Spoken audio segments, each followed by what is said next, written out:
and stuff like that, how would they? All right, mics If are you up. have a library, so like, half of the valleys. Oh, what did you want me to ask Chris about? Mics are up. What's that? What did you want to ask Chris about valleys? Or not valleys, lodges? Are we live? Yeah, we're live. Hello, good morning. Nobody's. Good afternoon. Well, it's all morning, but good morning, especially to the coveted Alaska zone. Our brethren, I think that was Charles Ward, or the Ward mentioned Alaska. You are not only coveted, you are respected and appreciated. He is. I think he's past Grandmaster, isn't he, Charles? He'll tell us. I believe so. Yes. Yeah. And good morning, everybody. Morning. We have at least a few people watching. I like far. the color scheme now in the background. This Hey, red and blue. we're trying to up our game a little bit around I here. feel like, You know, yeah, this is great. we got better cameras, we got better mics, we got better lighting. Of course, those are battery powered right now. I bet one of them dies on us before we're We done have great here. Wi-Fi reception to We do this time. project this. Yeah, if you saw the live stream, and I guess we should introduce ourselves, but in a second, if you saw the live stream of the Grand Encampment Easter Sunrise service, which was very nice, by the way. Good service. We did have some internet issues up there just on the hill, but we kind of straightened them out towards the end of the broadcast. But it was just one of those too much internet traffic in too many places. So good morning. That is Brother Chris Ruli, 32nd degree KCCH. I'm Maynard Edwards, 33rd degree. Welcome to the Scottish Rite of Freemasonry channel. We are just about to cross 35,000 subscribers, and just, I think it was either yesterday or the day before, we hit 2.7 million views on the nose, which is pretty cool. When the Grand Commander sent that video out, what was it, 30,000? It was 33,000. That was right. very Yeah. beginning of March. I think it was like March. It might have been March 1. Yeah. So on March 1st, we had 33. We've got 2,000 new subscribers. Just about. We're on So 35. If you're not a subscriber and you're not doing anything right now, just go ahead and hit that subscribe button down below. You'll see all this content. Yeah. You'll get a ping if we put new stuff out there. And there's some great stuff up there. And again, if you missed the Easter service that we broadcast, it was an honor to be asked to broadcast that for the Grand Encampment. Yeah. Please check that out. It's one of those things that's done up at the George Washington National Masonic Memorial in Alexandria. And people ask, well, what do Masons do?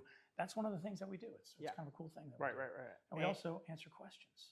That's right. And I, as a part of a nice segue into that, I remember that we have someone who was a leader of the Knights Templar who is going to be participating in our Right. One of the things we wanted to talk about. conferences. Framing the Future Right Way conferences. Not right care conferences aren't Right until cares are September. different. That's right. Right. So these are conferences that our leaders out in the valleys, which are, if you're not a Scottish Rite Mason, valleys are sort of our local chapters. Orients are the state level chapters. There are 38 of those around the country, and around the world actually. And then there are 215 valleys, 216 valleys. It fluctuates now and again. Some come on, some close up sadly. But so that number is always a little bit of a moving target. But so what we do is, in the odd number years, we of course do our biennial sessions. And then in the even number years, we do these leadership conferences. And these are a lot of fun. Have you ever been to one of these before? This will be my first one that I'm participating in like helping out, supporting. But I've been to the one previous. You're not helping out, bro. You're one of the. I'm helping out. I'm contributing. You're like Masonic rock star now. You and Art will be up there shoulder to shoulder. So just helping out. Well, one of the cool things you're going to be doing is answering questions from brothers. So I thought we'd give them a little preview. So if we got brothers that have questions, fire away in the chat if you would. We got guys checking in from Ireland. Brother Scott, how are you? All right. The UK, Brother Rick. Nigeria, John Philip Sousa Lodge, number 1192 in New York. Nice. That's cool. Right. Yeah. John Philip Sousa wrote a lot of Masonic marches. And if you go to the Library of Congress website, you might be able to find, if you're savvy enough in terms of searching, you can find a really nice photograph of Sousa. He took a photograph of all the Masons that played in his band all together in a nice little shot. It's a great photograph. So Google that one? It's on Library of Congress website. I could probably find it later on and send it to you. It's just a great photograph. So Brother Rick says, I joined the Scottish Rite on the 22nd of March. He's currently in 18th degree and counting. Right on. Good morning and afternoon here. Nice. So he's over, I guess he's over in the UK. Yeah. And brothers and companions, etc. Well, congratulations, Brother Rick. And well, we love having an 18th degree brother. Now, I don't know what they call the 18th degree. Here it's a Knight Rose Croix in the southern jurisdiction of the USA, but I'm not sure what it would be in your jurisdiction. So, but congratulations. And Steve Pendergrass from the old North State. So when you do these Q&A type things, you do this a lot now. You're everywhere. Every time I turn around, you're someplace new. What's the most often question you get? What do you get most often? Is it or does it really run the gamut? It runs the gamut, but it also depends on the audience. venue, the audience. Yeah. Most of the time it's often, and that was one of the reasons why I wanted to do it with you. How do you do Masonic research? Like, where do you go? How do you start? That kind of stuff. And to me, it's always been like, you got to get the materials first. Like, I can't answer every question. You know, illustrious Brother Art Horace can't answer every question, but there are certain things that we always refer to, documents, you know, resources like Herodom, like Plumbline, like some of those resources. So to me, it's like, go there first. You don't even have to go there first. Go online to the website. There are indexes. So go through and see if there's something. So if there's a topic you're interested in, go find the index for Herodom. Go find the index for, you know, AQC has an index. Brent Morris does the index himself. Go find it, and there's an interesting topic. You can go find that, and then that takes you to the step where you can go find in a library or reach out and see if a brother has that book. Yeah, and I think that's really the key to it, is what you said, is the topic that you're interested in. When Right. when you're in school, when you're in, you know, middle school, high school, college, whatever, you're doing things that are assigned to you that may not necessarily be something you're interested in. Here, if there's a topic in Masonry, whatever that is, whether it's something esoteric, whether it's something historic, whether, you know, it's about an individual Mason or some story that you might have heard, it's about what interests you. And if you've got that interest, then just, you know, start scratching away at it until you find all the different, you know, bones of that particular skeleton. You'll also be surprised how perhaps much information there's out there that is not published or that hasn't been recorded yet. You know, a lot of people focus perhaps on certain topics and then they leave other topics behind, or they think, oh, someone's already covered it. Like the White House book that I was working on. You'd think that someone's covered that someone had over 200 years. You'd think someone has covered it. So I think there are definitely a lot of opportunities depending what your interests are. So yeah, definitely take a look at those. Indexes is the big one. Brother Hank Griffin signing in from the You've Been Hanked podcast, one of my favorite podcasts. I could listen to Hank. What is it? You've Been Hanked? You've Been Hanked. Oh, he's the Grand Chaplain in Maryland, and he's a dear friend, but I don't say this because he's a friend. I could listen to Hank read the phone book. Imagine if Garrison Keillor were doing a podcast that had some Masonic influence.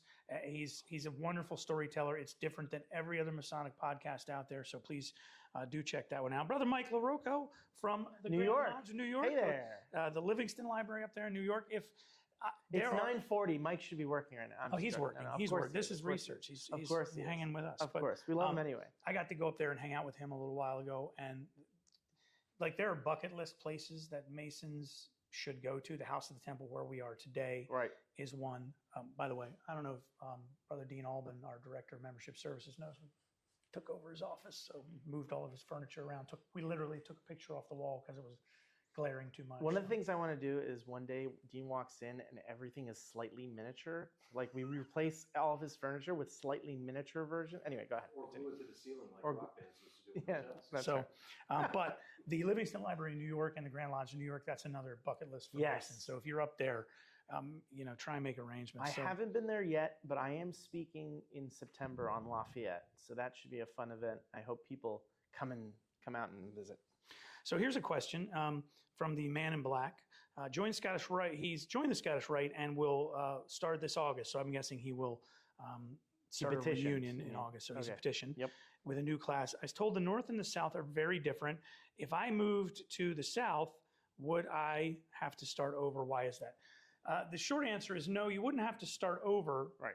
However, the degrees are different, and the structure of the bodies within the Scottish Rite are a little bit different. And what I mean by that is each body of the Scottish Rite confers a certain set of the degrees. So there's the Scottish Rite, and then in the Scottish Rite, under that sort of umbrella, there are the Lodge of Perfection, which is in our jurisdiction. The southern jurisdiction is the 4th through the 14th degree. So there's a Sure. group of officers that kind of manages those degrees and those rituals. And then there's the chapter Rosecroix, the 15th through the 18th, and so on and so forth. And so there are 4 of those total. That's right. The northern Masonic jurisdiction breaks it up a little differently, and their ceremonies and things are a little bit different. The lessons are the same. Some things might be in this order or that, I but think it's there's slight rearranging. there is. And, they've modernized things a little bit more than we have. And for instance, they've got degrees that feature the founding fathers, and we don't really The have traitor that. degree. Yeah. So they've got some different things, Yeah. and both are excellent. Not taking anything away from our Yeah. brothers in the north. Absolutely. You wouldn't start over. You'd still be a 32nd degree Scottish Rite Mason, but the degrees would be different. You'd definitely want to watch both if you have the opportunity. And but the reason that we're separated, a lot of people think it has to do with the Civil War, and that really is not the case at all. It happened decades Yeah, before that, before that. 1809. Absolutely. That's a question Art would be best to answer. So Also, I would say if you have an opportunity, if you're in Northern Masonic jurisdiction, if you get a chance to travel, maybe for work or for whatever, and if you have an opportunity to come and see a reunion in the Southern jurisdiction and vice versa, do it so you can see what the differences are. Just like traveling in a Blue Lodge, great to go out and see what other groups are doing. So if anybody has any questions, drop them in the chat here. We'll answer as best we can. So the keynote speaker, by the way, yeah, Brother Jeff Bolstad. his topic is not everyone can be a leader, but everyone can lead. Interesting idea. It's a great idea, and I saw him do this, or a version of this, at the Conference of Grandmasters in Seattle. And I don't want to give away Right Eminent Deputy Grandmaster Bolstad's Also speech. past Grandmaster, also 33rd degree, so he's been around the Indeed. block. He's He's got been some- around the block. His CV is extensive. Yeah.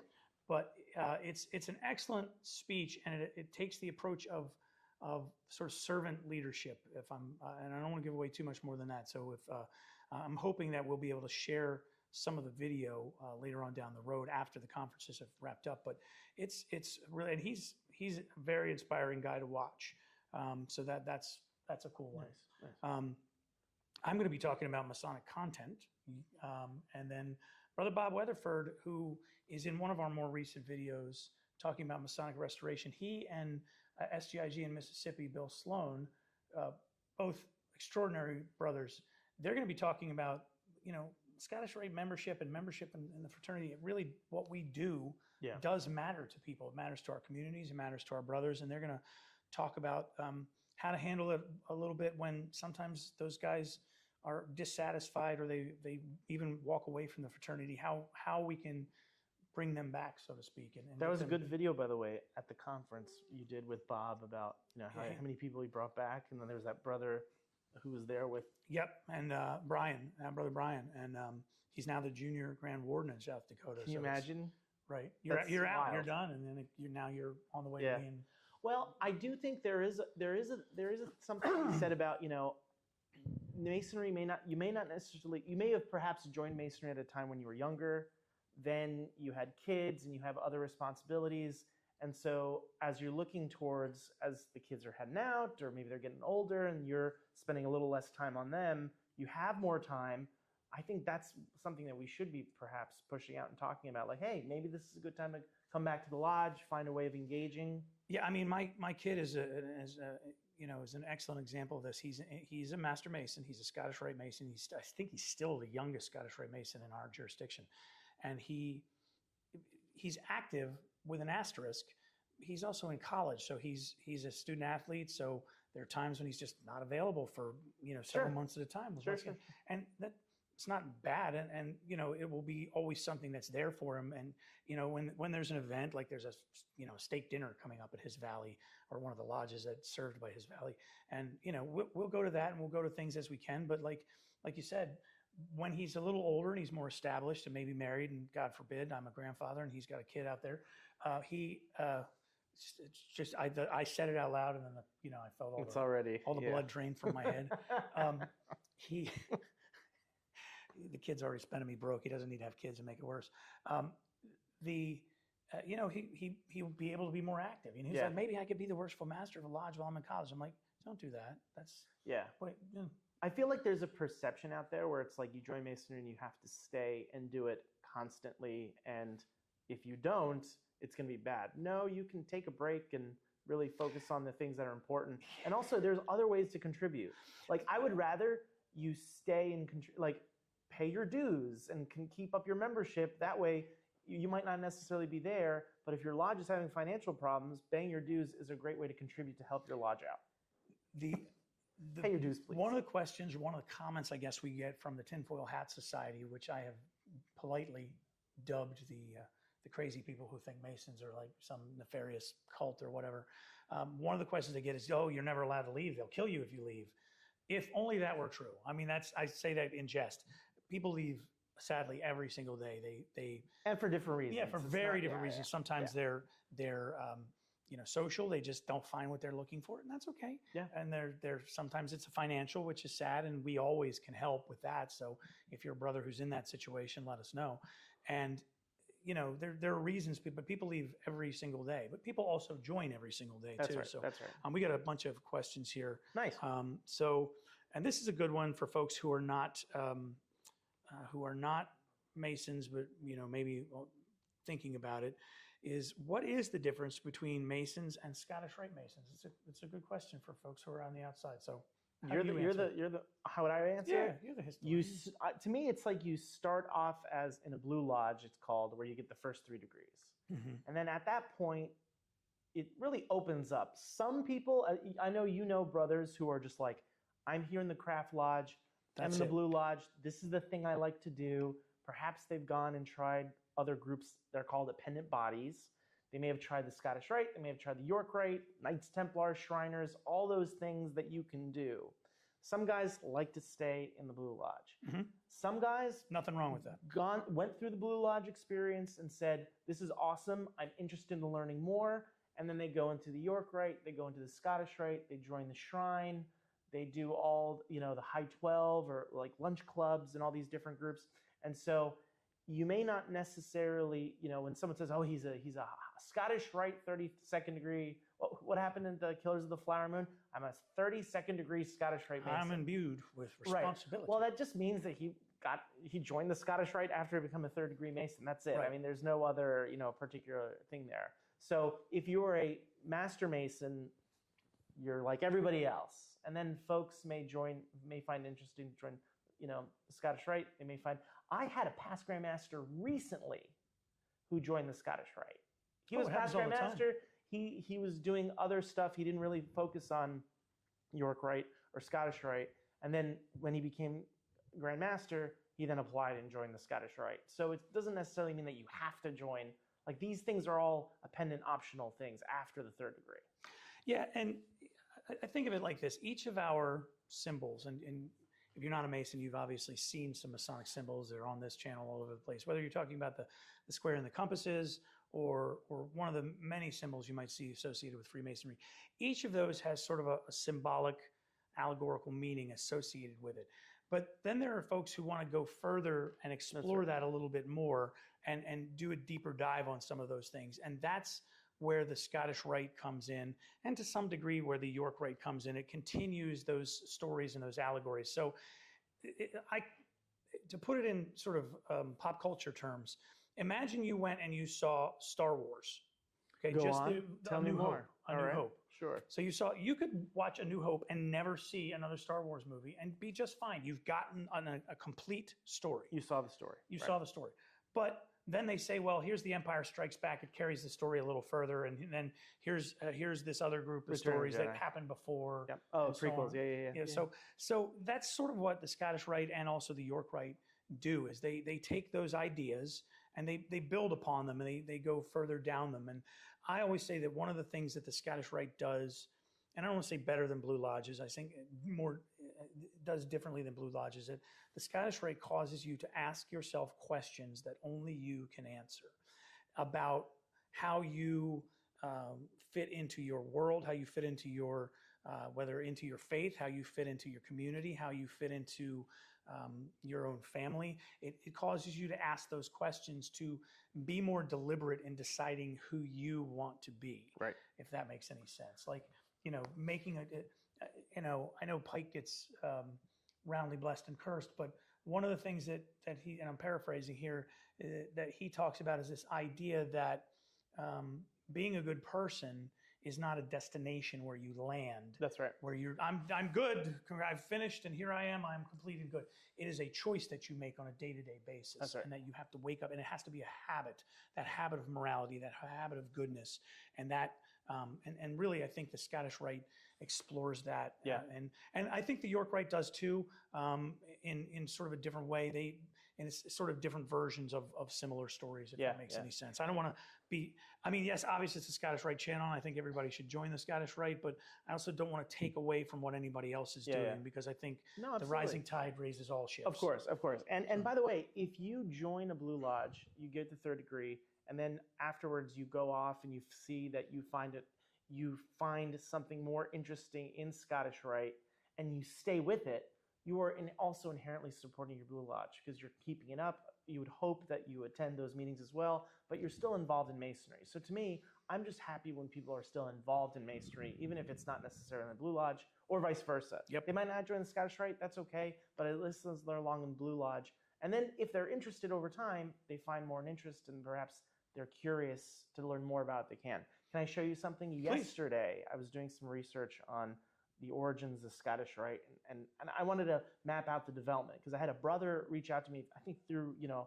listening to one of our videos. And he said, Chris, how many Scottish Rite Masons were there when Albert Pike actually came into the office? Because they talk about Pike. Question. I don't know. Just guess.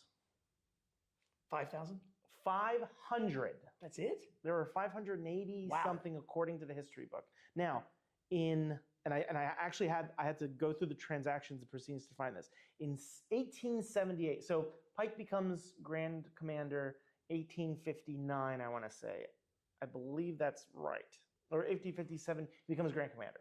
I think that's close. I think you're right there. He becomes Grand Commander before the Civil War. Right, but just before. Just before the Civil War. Now he says, and in the official history of the Supreme Council, there are about 560 something Masons. Wow. Scottish Rite Masons. York Rite, thousands. There were because York Rite was the more popular Rite at the time. Scottish Rite really started slowly. And well, most of our Blue Lodges are based on York Rite allegories. That's right. From the Preston Webb. Right. Ritual. Now, Albert Pike in 1878 tries to, because now we have digital systems. We know, you can tell us, we can pull up and figure out how many valleys we have in a second. Albert Pike tries to do that in 1878. Here's the number that he comes up with. And this is an unofficial register because he couldn't get everyone to send stuff. Guess how many there were? So he becomes Grand Commander 1859, 1850 something, becomes Grand Commander. 580, 500 something around. 1878, 2 more decades. What do you think that is? What do you think the number is? 10,000? 10,000? Yeah. 1,104. So he doubled over 40 lodges of perfection, two councils of princes in Jerusalem, 22 chapters of Rose-Croix, only 22 chapters, 15 councils of Knights Kadosh, 3 consistories. So only 3 so are only 3 valleys conferred all the way up to the 32nd degree. 6 grand consistories, and and Art de Hoyos can speak to that. Grand consistories basically served as little fiefdoms that were conferring all this stuff. Gotcha. And then 1 Supreme Council, which was us, with an active membership of only 27 members. So that was 1878. And then over time, it grows and grows and grows, and then really the Scottish Rite after World War II, after World War I, that's when it starts to hit into high gear, and you get hundreds of thousands of Masons. And then by 1950s, 1960s, Brett Morris says we hit our peak in 1980s. Scottish Rite hit our peak in 1980s. So people thought, well, the 1950s is when we had, yes, that's for Blue Lodge. Right. But the Blue Lodge started to come down, and the Scottish Rite kept going and kept going up. And so it hit our peak in the 1980s. And one of the things that happened is through Blue Lodges, there's only so many positions within the Blue Lodge of leadership and of where you have stuff that you're actually doing other than kind of as an audience member, so to speak. Right. And so if you've got a lodge that has a couple of hundred members and there's only 7 leadership positions and maybe a couple of committees on top of that, some of those guys that are type A that really Yes. want to be involved Yes. in their community and stuff, they're looking for other leadership opportunities. And so the Scottish Rite provided that, because each of those individual bodies that you heard Chris mention, they each have their own set of officers and leaders built within them. And so it provides further opportunities for that in terms of the other things. Absolutely. Yeah. So about 1,000, what is it? 1,104, according to Pike, when he published it in the transactions. From humble acorns, mighty oaks. Telling you. One thing, Brother Bob Weatherford is watching. He says masonry is designed to make good men better. Great, we hear that a lot. And the Scottish Rite is designed to teach you why and how. I like Nice. that. That's you got to put that on a mug. I want Bob's face on it too. Brother PJ liked hearing you on with our buddies over at the Masonic Roundtable, and following up on that, since it's out there now. I've been quiet about it because I'm not sure if you were talking about it yet or not. Your book on Lafayette. We'll have our own special video on that. Okay, but that's a teaser. Because Brother Hank was asking when you might be speaking on that. So that's teasing. You what we need to do, and I'm going there on Tuesday to see a brother give a presentation, is the Susquehanna Lodge in Havre de Grace, Maryland. Yes, tell them about the lodge. So shout out to my brothers, and I hate to be too much of a homer, but this is from my home state and my home county in Harford County, Maryland, right along the banks of the Susquehanna River, is Susquehanna Lodge, and Susquehanna number 130. And they, first of all, it's a great group, and they're super active in the community. They've been there a long, long time. And in front of their lodge, or I guess kind of to the side of their lodge, there is a large statue of Lafayette. Lafayette famously visited Havre de Grace, right? And he is the one who called it a graceful harbor, and that is Havre de Grace is French for graceful harbor. And I like it. So they have a large statue of Lafayette, and when the lodge meets, they tie an apron onto Lafayette, onto the statue. I love that. And they place the apron in the appropriate position based on what juxtaposition the lodge is in, if that makes any sense. I hate to be cagey like that, but depending on what degree the lodge is opening in, they assert the apron in a particular manner. So in other words, if you're driving on the street and you see an apron on Lafayette, the lodge is meeting there's a code that means that the lodge is meeting that. Their lodge is meeting That's that. awesome. It's great, and it's and that lodge is so active in that town. And they're just a wonderful group of guys. Some of my best buddies and some of my mentors are members of that lodge. So I'm looking forward to going, because I haven't been to their lodge in a little while. And they've been doing it for decades and decades and decades. And only recently did somebody swipe the apron, and they put another one back out there, and that got swiped too. And so then I think they caught the person who swiped it. So I'm not sure how that got finished up, but I'll find out about it when I'm there. But I'm gonna make sure I take a camera with me, and we'll do a little video short of there. But you got to go up there. They're great guys. That's right. So I've got brothers checking in from Detroit, and nice. Welcome. So here's a good question. And Brother Richard Glass says, I'm currently a fellow craft. I'm interested in joining the Scottish Rite once I'm a Master Mason. I live an hour away from the closest valley. How often do I need to travel to the valley? Well, first of all, it's like any other thing. You don't need to. Once you've joined, you don't really need to if you don't want to. So there's no one's coming to your house if you don't show up at meetings. And hey, where the heck are you? It's not gonna, right. But yes. Generally speaking, valleys meet once or twice a month. It depends on which valley and in which Orient. It's your mileage may vary everywhere. Then there are other opportunities to do things. They have events and stuff. So it depends on how active you want to be. So you might be driving there a lot. You might be driving there a little. I will say this, is that you might want to investigate whether or not there is a Scottish Rite club in your area. So there are likely other Scottish Rite Masons in your immediate vicinity, or at least more immediate than an hour. And they have a club where they get together, and they're not a valley. They don't confer degrees, but they get together and they work on the Master Craftsman program, they have presentations, or maybe they just have dinner.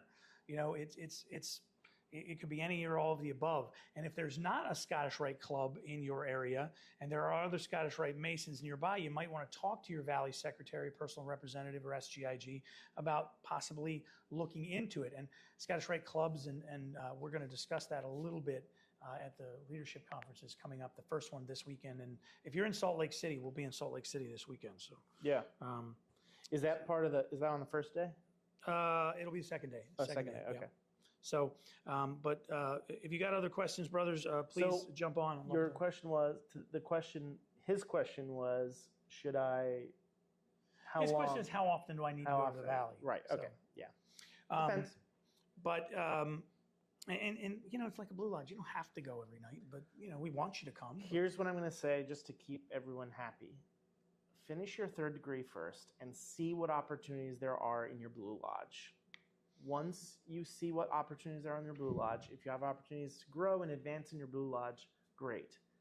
Then figure out how much time you have to dedicate to other things, like joining the Scottish Rite. When you and you do a lot of the speaking and all over the place, and I know I asked you already, if there's a particular question you get a lot of, or if there's, if it just kind of runs the gamut. But is there a question you wish people would ask more? I will say, I think one of the things that I've noticed an uptick in is stuff that's not necessarily related to Scottish Rite or the ritual in Blue Lodge. Now I'm going to try to keep this public accessible, but here's the thing that I noticed, and I've gotten people come to me, hey Chris, have you done research on XYZ? And it's sometimes not related to Masonry at all, but it's an esoteric topic. And so I actually had this discussion yesterday. There are brothers that go through the degrees, get the Blue Lodge degrees, and they're like, great, you know what I wish? I wish we had more instruction. I wish we had more interesting topics about esoteric, blah, blah, blah, blah, blah. And they don't necessarily know their Blue Lodge ritual. And so to me, and maybe I'm like a fanatic, or maybe I'm like one of these, people that are really stone cold on this, but to me, you got to focus on knowing and getting your Blue Lodge ritual right before, like mastering something before you can advance to understand you're learning in something else.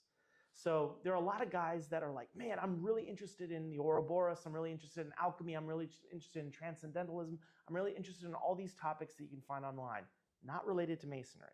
There may be a somewhat tangential relation to Masonry, sure, but very much not necessary. And so I'm like, well, is that something you're interested in? Is that why you joined the Freemasonry? Because you're interested in all these things? Because Freemasonry is giving you a lot of different topics, or a lot of different, and again, I'm trying to keep this broad public focused. So I often get questions that are not related about Masonry, about topics like esoteric topics. To me, I'd rather we have that conversation after you've learned your ritual, after you've actually performed some ritual, some initiation, gone through the motions and mastered your Blue Lodge ritual. Because there's a lot of stuff in there that you may not realize is in there unless you go in and really study the ritual. And then, once you're really mastered it, or once you have a very good working understanding of the Blue Lodge ritual, then go out and become a Scottish Rite Mason and see how that embellishes and supports your thinking. I agree to a point. And to an extent. Brother Gary Neal, he says he was a Master Mason for 32 years before he joined the Scottish Rite. And then Brother Gene says he agrees that we should never rush the journey. Yeah, take some time. Let it soak in. Learn the ritual. There are guys out there who are experts on alchemy and esoteric topics, but don't know their Blue Lodge ritual. And so when they come in, they can't even they can't open a lodge. They can't jump in and support the initiation of a brother. I'm a little, but again, that's my personal opinion. Well, but that's my personal opinion. And know your Blue Lodge ritual first. I think yes, but I think you have to do what's going to be the most interesting and most fulfilling in your own life. I mean, some folks really love going down that esoteric rabbit hole. Now, I support them. Absolutely, but you're not going to find that as much in the Blue Lodge. So you definitely do need to travel beyond that to, not that you won't find it within the history, but, and I agree that I think everybody should, at least once perform some ritual, because it really does teach you quite a lot about not only what's going on in the lessons, but about yourself and how you approach these things. But you need to know the fundamentals. And to me, the understanding the fundamentals first is important, because that allows you to get a better understanding of all this other stuff. It allows you to figure out, well, how does this work? How does this connect to Masonry? How does it not connect to Masonry? Because in many times, we have brothers who go out and listen to these really interesting presenters who talk about all these different topics that are not related to Freemasonry, and they try to bring Freemasonry in. They try to they grasp at straws to connect Freemasonry to these topics. But if you had a very good understanding, if you knew your ritual, if you had a good foundational understanding of what you were initiated into, that helps you be a more critical thinker when you're looking at all these different topics. Yeah, there we go. We're back. I think so. I think we're back.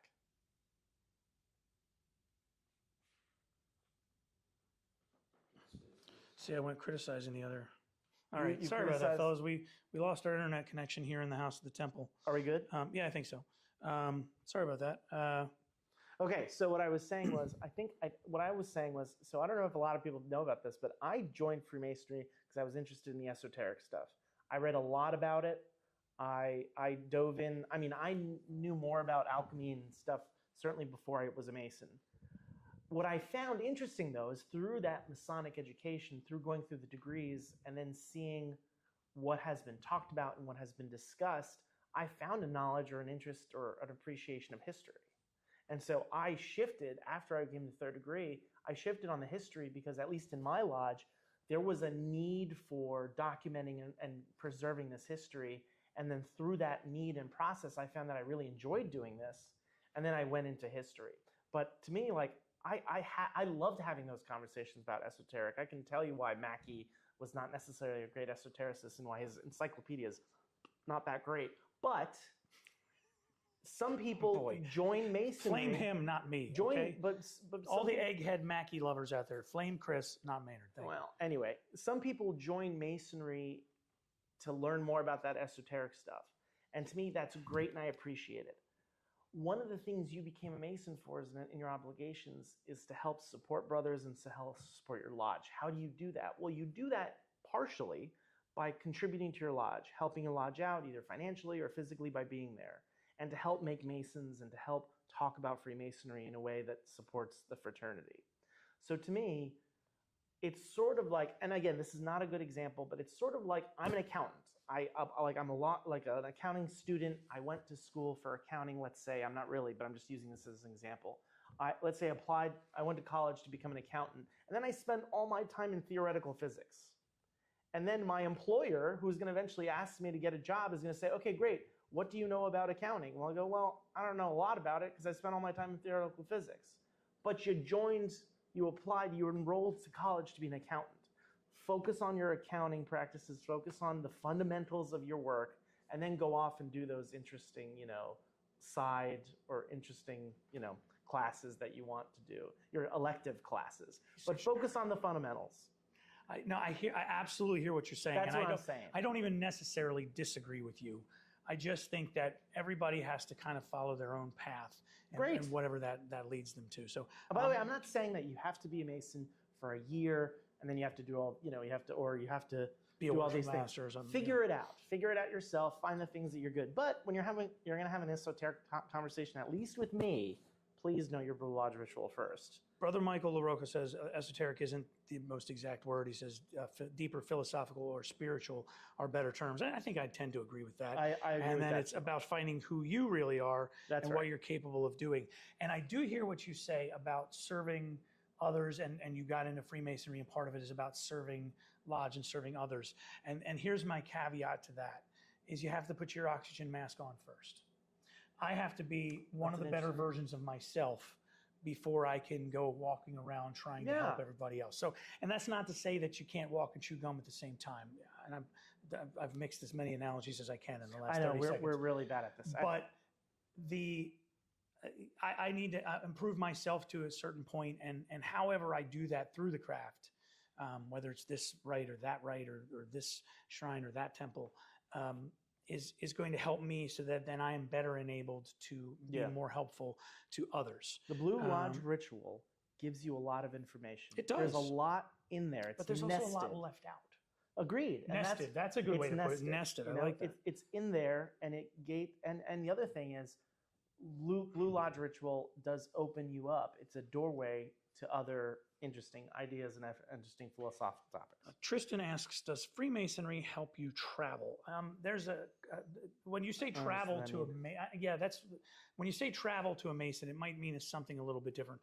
If you're talking about global travel, if you're talking about world travel, the short answer is not really. I mean, if you're lucky, you might run into some Masons in some other countries or find some lodges that you can sit in or something like that. And that's kind of fun. But it doesn't really help you. Right. Masons, when we hear the word travel, generally what that means is that you're not in your own lodge. You go and visit a different lodge. And so, yes. What would you say to a Mason that has become discouraged in his Masonic journey? I would say that almost everyone becomes discouraged in their Masonic journey.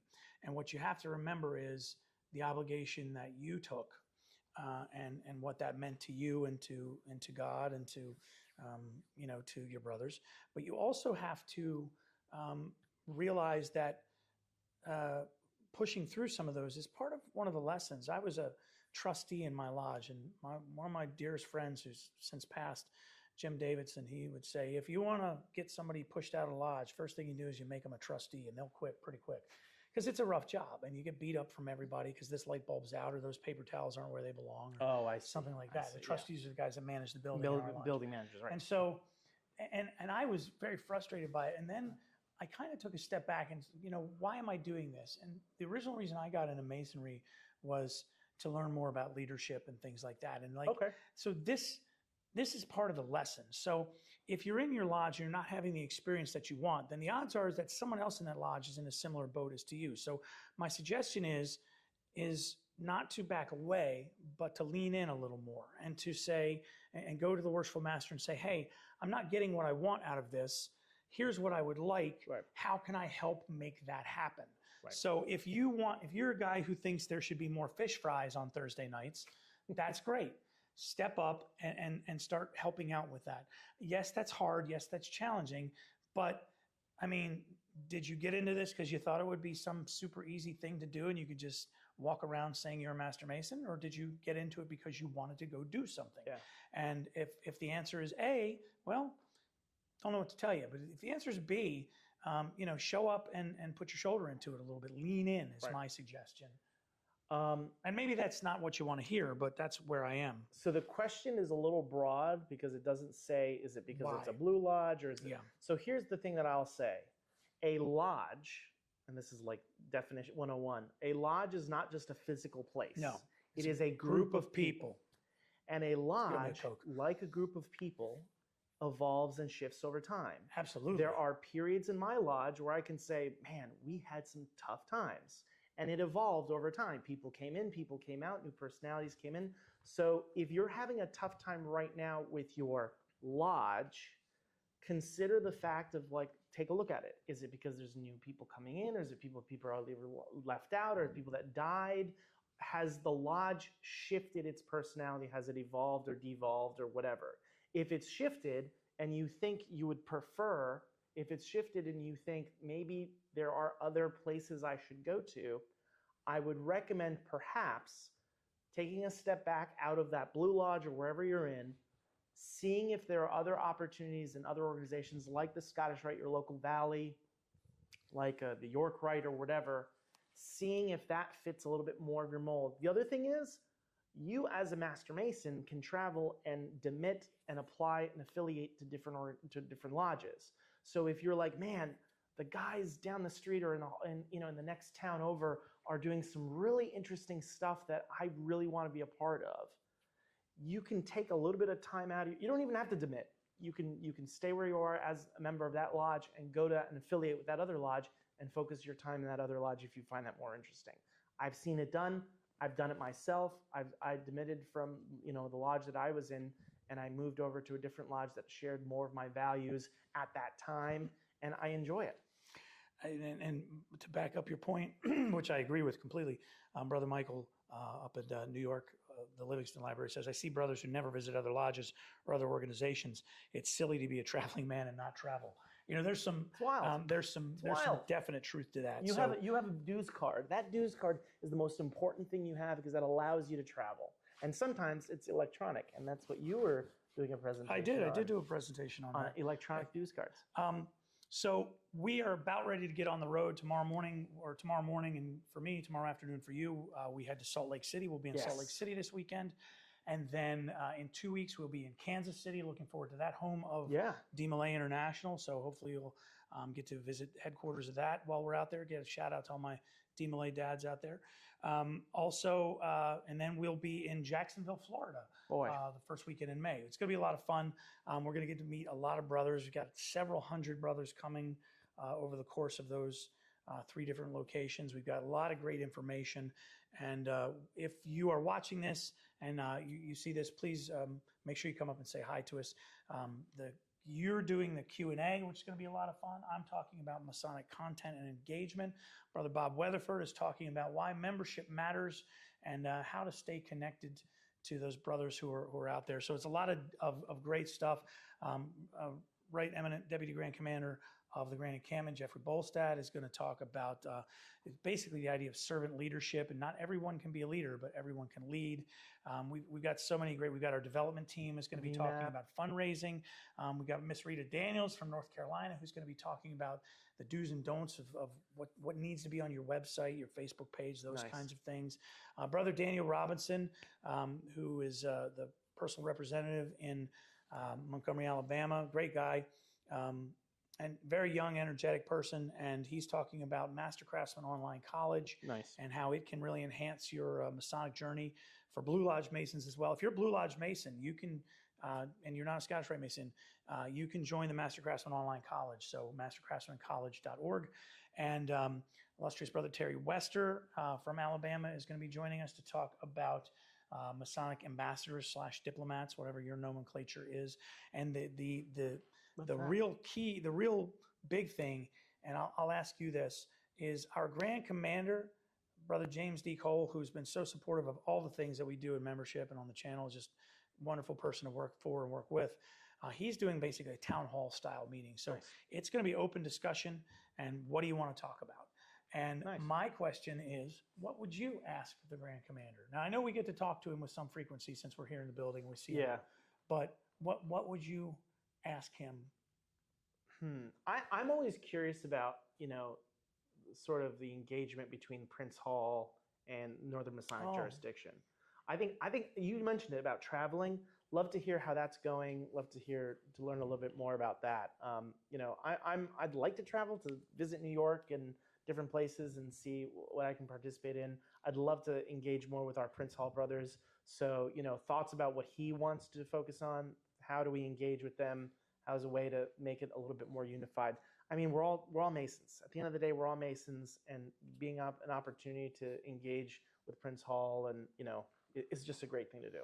That's a great point. It's true.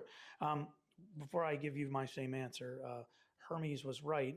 Says he's a poor dude from Salt Lake. We'll see you there. Hermes Trismegistus. Esoteric stuff. I've been interested in the tenets of Masonry for years. Have a firm belief in God. Too insecure to join. Well, first of all, I'm a poor dude from Maryland. He's a poor dude from Washington, D.C. Freemasonry isn't free, but it's not, I wouldn't call it cost prohibitive either. It's not. There are ways to do it. Yes. And there are ways, by the way, there are ways for the fraternity to support you if you are in a position where you lose your job or if something bad happens. That's the point. It's to support people, to help people out. So it's not free, even though it's called Freemasonry, but I don't find it to be particularly cost prohibitive. That's right. Don't be insecure, because every man who walked in a Masonic Lodge door for the first time was pretty much as insecure as you must be right now. And they just made that jump.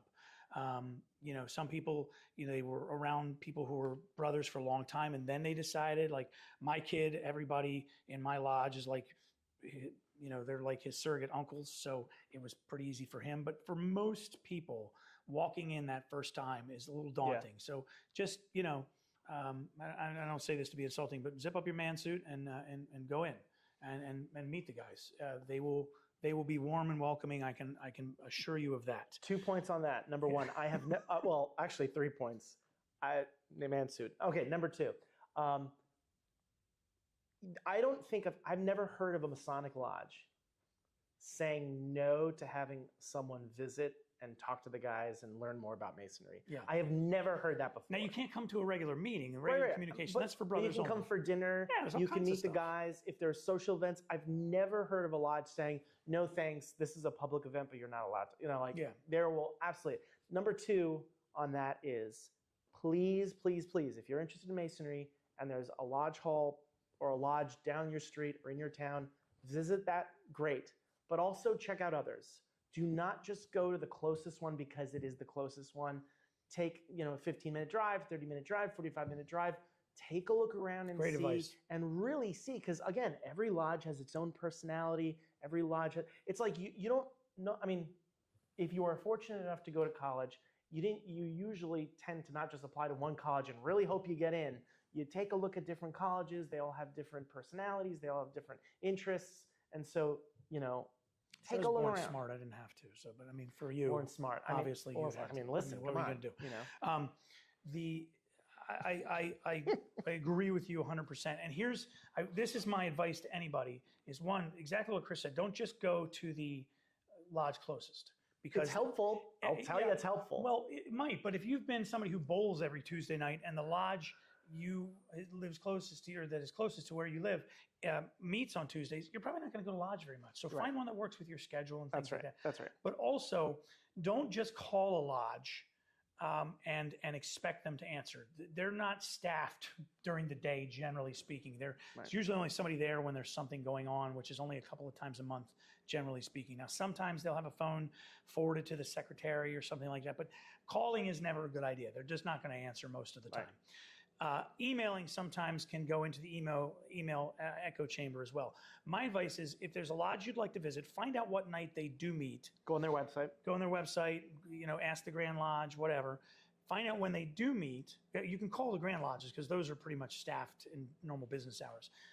But find out when they meet, and then go there about a half an hour, 45 minutes ahead of time, and just say, hey, I'm interested in learning a little more about Masonry. I know you're having a meeting, but is there somebody that I could talk to? Absolutely. And they will, if they've got time to do it, they'll maybe show you around, invite you for dinner or what have you. So that's the way to go about it. And, if where you work, you notice a guy has and I had a guy do this to me. He stuck a business card on my windshield because I've got the emblems on the back of my truck, and said, I'm interested in Masonry. Who should I talk to? Wow. So, that's, if you see somebody with a ring or with an emblem on their car, say something. Just say, hey, I'm interested.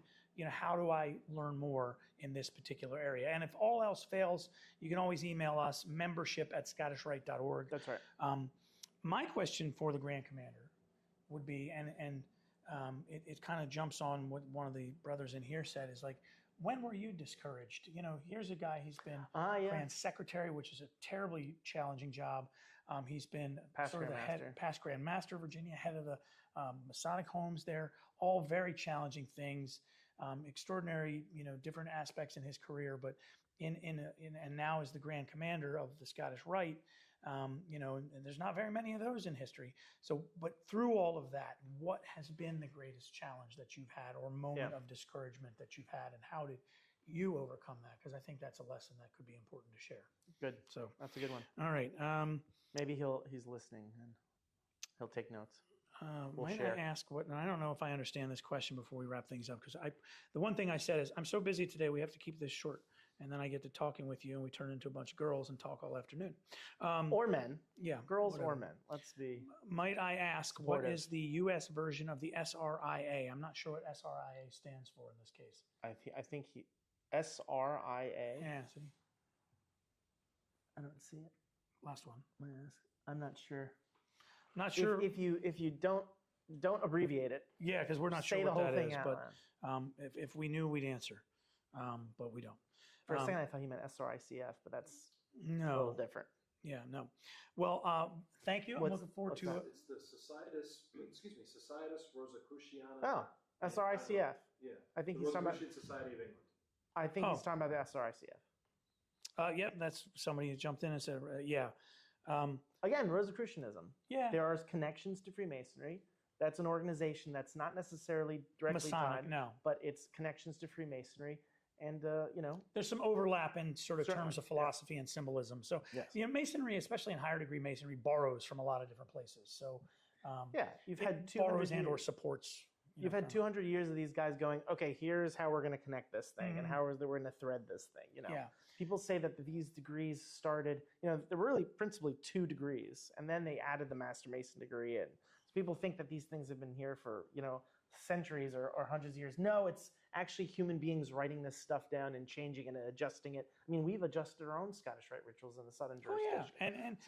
And it's like anything else. One, these 2 things. Okay, so we had these 2 degrees, and that was cool, and that worked. Well, now people are a little bored with those. So we had this 3rd one, and now we got to add these other ones, and it just kind of blossoms out from there, and everybody wants to kind of. Yeah. So as much as we say we don't add things, we got to get out. Absolutely do. I'm looking forward to traveling with you. I think we're going to have some good dinners. Absolutely. We got to get some barbecue when we're in Kansas City. Yes. Is Salt Lake famous for any kind of food?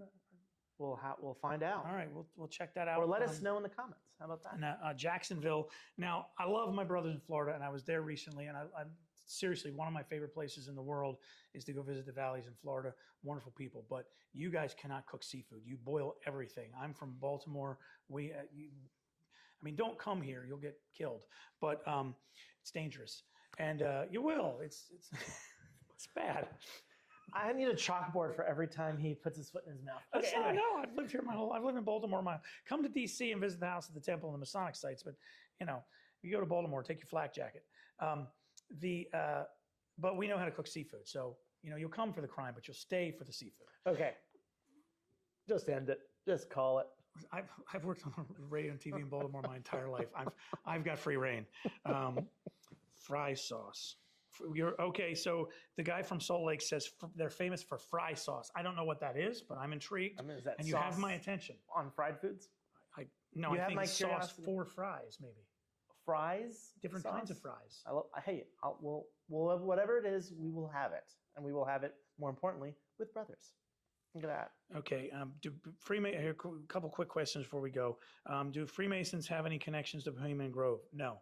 Was that a question? Yeah, that's a question. Neat. No. Bohemian Grove, I don't even know what it is. Don't even introduce it. No, you know exactly what it is. Don't introduce it. It's that weird, but it has nothing to do with Freemasonry at all. It's like a weird resort. Hermes says that fry sauce is ketchup and mayo mixed. Well, that's lame. I could do that. And then what would you say to the conspiracy theorists?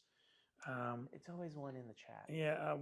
He was the same question. What I say to them is, you've had too much internet. Maybe go pick up a book. And then not you personally, but the conspiracy theorists. They're just, books are fun. Books are good. Yeah. Books help you. And then finally, is Bohemian Grove a place of worship for Masons? No. Masons as a whole don't have a place of worship. Individual Masons have a place of worship. Masonry is not a religion. Masons have their individual churches, their individual faiths, but we don't have a collective place of worship. We do not go to lodge to worship. We say prayers at the beginning, just blessing for the meeting. We say prayers for safe travels when we leave, and we say grace, and we say prayers when someone passes away. So beyond that, Masons are not in lodges to worship. An individual brother's worship is done at his church, at his temple, at his mosque, what have you, and it's not done in lodge. So, but all right. Are you working to obtain the Grand Cross? That's now. Now the Tinfoil Hat Society is alerted to the fact that we're. Well, good for them. So, it's 10:30. They got their work. Well, they don't have jobs, so they slept in.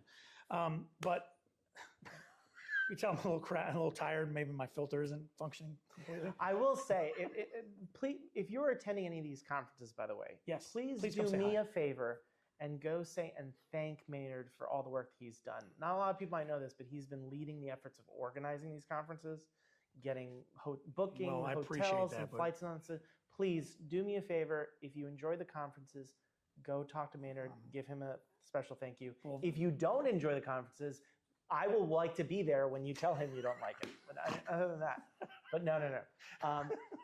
I love you. Please, If I haven't please told do. you today, I love you. Just Well, I appreciate that. Very but nice. yeah, no, there's a big Please team do. doing a lot of stuff. So, and you're part of it, and Yes. I'm glad to be doing this with you. So, thank you. There it See you on is. the road, and you guys, thank you all. And as soon as I hit this button, we'll end this this thing. So, thank you guys for watching. If you haven't subscribed, please subscribe. We should be pushed over. Well, I'm going to see if we've pushed over 35,000. Can I do something? I've been watching a lot of. Yeah. I've been watching a lot of Larry Sanders Show. You may now flip. You may now change the channel. You may now flip. It's still at 34.9, but we'll be 35 by the end of the day. So thank you guys for helping us get to that 35,000. I appreciate it. So, Hey now. all right. We'll see you guys.